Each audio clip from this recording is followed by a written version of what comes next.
At SummerSlam 2005, the WWE Universe watched one of the most bizarre matches in wrestling history. A ladder match for the custody of a child. That child was Dominik Mysterio. To most fans, it was a dramatic, over-the-top storyline. But for 8-year-old Dominik, it was something else entirely. There were no acting lessons, no fake tears, it was all real. And nearly 2 decades later, Dominik would weaponize that pain by becoming one of the most compelling heels in modern wrestling. But to understand how Dominik Mysterio became Dirty Dom, we need to go back to the moment it all began, when a real child became part of wrestling's most unhinged family feud. Chapter 1. Eddie and Ray, a brotherhood broken. Before this storyline, this was a friendship, a brotherhood. Rey Mysterio first met Eddie Guerrero when he was just 13 years old, not as a wrestler but as a fan. Eddie was wrestling with Rey's uncle, Rey Mysterio Sr. Years later, they tear up rings across Mexico, ECW and WCW, helping launch the Cruiserweight Revolution. By 2005, they were in WWE, brothers in everything but blood. At No Way Out 2005, they won the WWE Tag Team Championships. They were on top. But when WrestleMania 21 rolled around, they chose to face each other instead of defending their titles. Rey won the match. Over the next few weeks, the jealousy boiled over. They lost the tag titles to MNM. Eddie started walking away from matches. On May 5th, he finally snapped. The man fans once loved for his charisma, his smile, his lies, cheats and steals was gone. Eddie turned cold. No more lovable antics. Just darkness. And it was only the beginning. Chapter 2.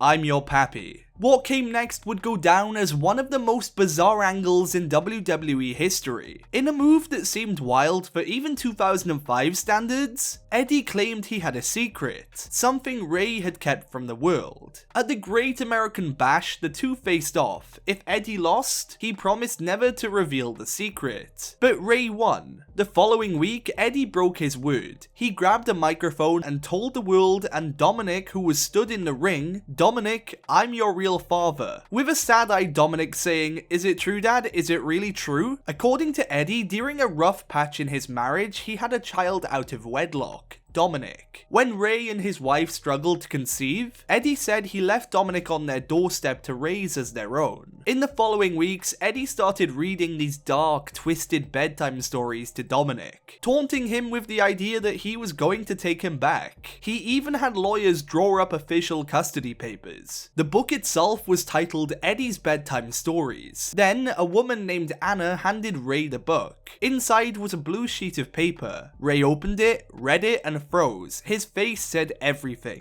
Eddie smirked and revealed the truth. These papers were official legal documents stating that Eddie Guerrero was not only Dominik's biological father, but had also been declared his legal father by the courts. Eddie demanded that the following week, Rey bring Dominik to the ring. The next week, Eddie was in the ring. He called for Rey, Angie, and Dominik to join him. Dominik looked nervous. He was frozen. Dominik turned away and hugged his mum. Eddie snapped at the crowd before quickly regaining his composure, something this version of Eddie was very good at doing. Rey took the mic and revealed that Dominik hadn't spoken a word since Eddie dropped the bombshell about being his real father. Rey got under Eddie's skin, telling him he could never beat Rey Mysterio in the ring. And if Eddie took Dominik away, Rey vowed never to face him again. Rey made it clear. Dominik would always know that Eddie Guerrero was never the wrestler Rey Mysterio was. Then he challenged Eddie to prove he wasn't a chicken shit to face him at SummerSlam for custody of Dominik. Dominik wasn't acting, he was just 8. He didn't understand kayfabe, he didn't understand performance. Years later, he revealed, "I don't remember Eddie prepping me for how intense he was going to be. As a kid, I thought he was genuinely going to hit me. Every moment was real to him, the fear in his eyes was genuine. He was a quiet, shy kid by nature. Dom even admits he didn't know what he was getting into."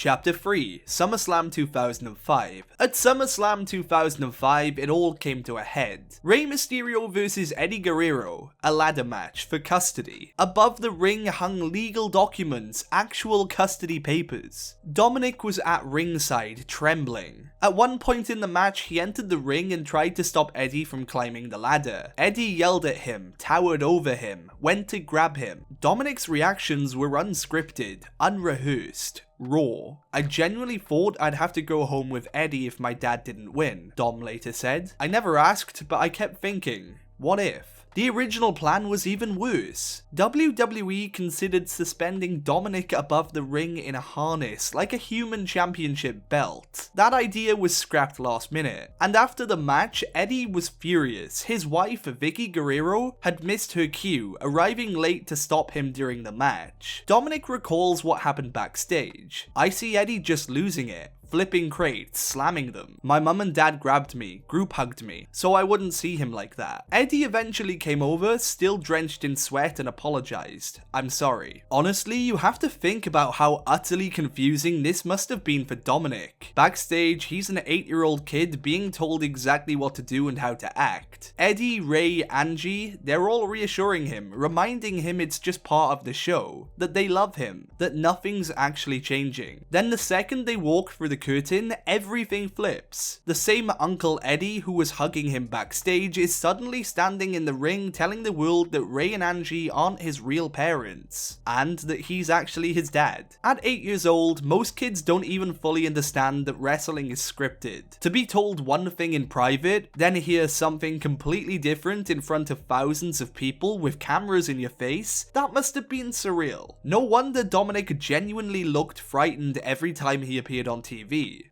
Chapter 4, Eddie's death and the lingering weight. Just a few months after this angle wrapped, Eddie Guerrero tragically passed away in November 2005. He was just 38, and just like that, all the drama, all the tension, all the fictional back and forth was frozen in time. For Dominik, it wasn't just losing a wrestling character, it was losing someone who had been part of his family both on screen and in real life. At only 8 years old, he had to process grief in the shadow of a storyline that had blurred every possible line between fiction and reality. In later interviews, Dominik admitted it was strange. At the time, he didn't fully understand everything that had happened. But as he got older, he realized just how bizarre and heavy the whole year really was. When talking about Eddie's passing, Dominik said, "I don't remember showing emotion as a kid unless I was physically hurt. I remember when Eddie passed and the video package played, I just remember I started crying watching this because I knew I wasn't going to see him again."